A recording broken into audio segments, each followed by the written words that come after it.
दिनैनि जोंनि दे प्रेस मिट लानाया जाहैबाय बिनि जाहोना जाहैबाय मैया जोंनि जे दुमब्रुगुरि गामियाव गोबां भाइराल जानानै दङ। बे भाइरालानो जाहैबाय मैया जोंनि दुमब्रुगुरि गामियाव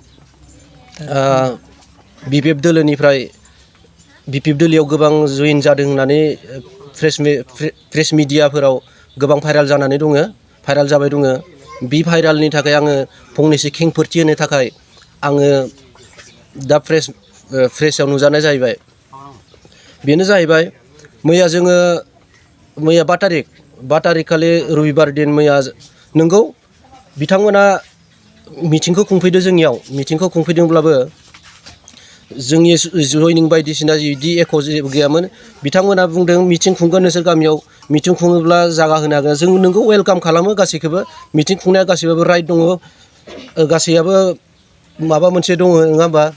बिनि थाखाय आरो बिनि गेजेरावनो जाहैबाय मैयानि दिनाव जा दुमब्रुगुरि गामिनिफ्राय 20 जोनो बिपिएफ दोलोआव जइनिं जादों होननानै जा ससियेल मिडियायाव भाइराल जाबाय दङ बियो नंखाय। मानो होनोब्ला बिथांमोना मैयानि दिनाव बिथांमोना मिटिंखौ खुंफैदों हय, जोंबो बिथांमोनखौ वेलकाम खालामदों।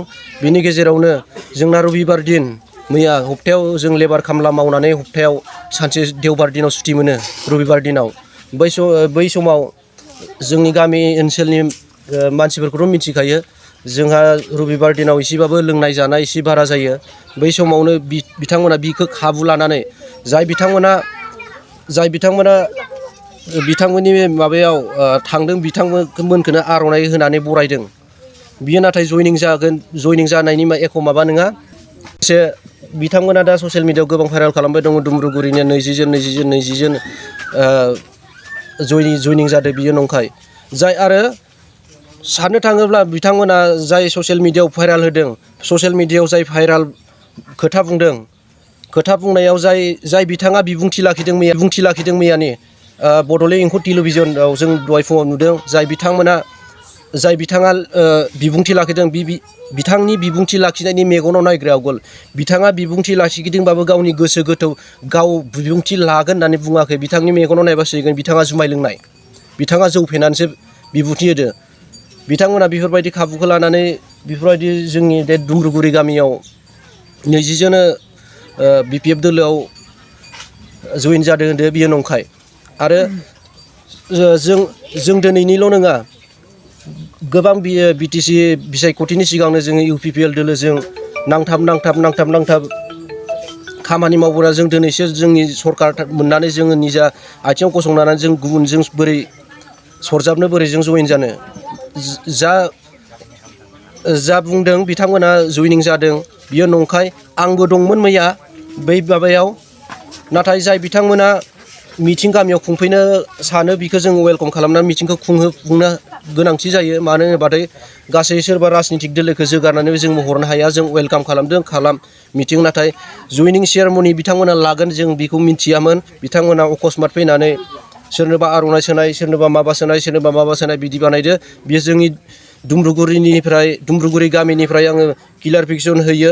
जों दुमब्रुगुरि गामिनिफ्राय बिपिएफ दोलोआव सासेबो हाबाखै आरो जइनिं जानायाबो नंखाय।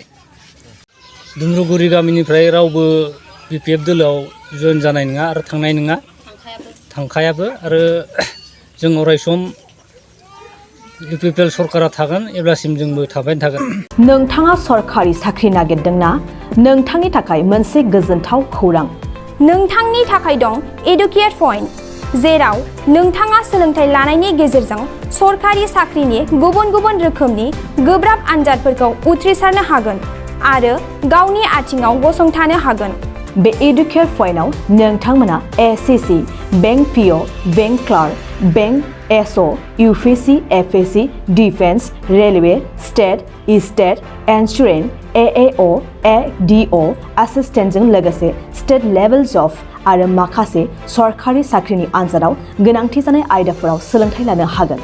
मख'नो गोनांदि बे सोलोंसालियाव साख्रिनिल' नङा, बेयाव MBA आरो सैनिक स्कुल बायदियाव एडमिसननि थाखाय एन्ट्रेन्स होनो थाखायबो सोलोंथाइ लानो हागोन। बे सोलोंसालियाव गाहाम थाखो खथानि सुबिदा दं। आरो सम मथे नोंथांनि सोलोंथाइखौ बे सोलोंसालियाव होनाय जागोन। बेखौबो मिथिहोनांगोन दि बे एडुकेयार पइन्टआव सोलोंथाइ लानानै बावैसो 2021-22 इं मायथाइनि SSC GDनि आनजादाव गासै 11 सा सोलोंसाफोरा उथ्रिसारनो हादों। बारा नङा, गासै 15,000 रांजोंनो नोंथाङा बे सोलोंसालियाव 6 दानसिम सोलोंथाइखौ लानो हागोन। बे सोलोंसालिया क'क्राझार, बरपेटा र'ड, गवालपारा आरो बङाइगावआवबो दं।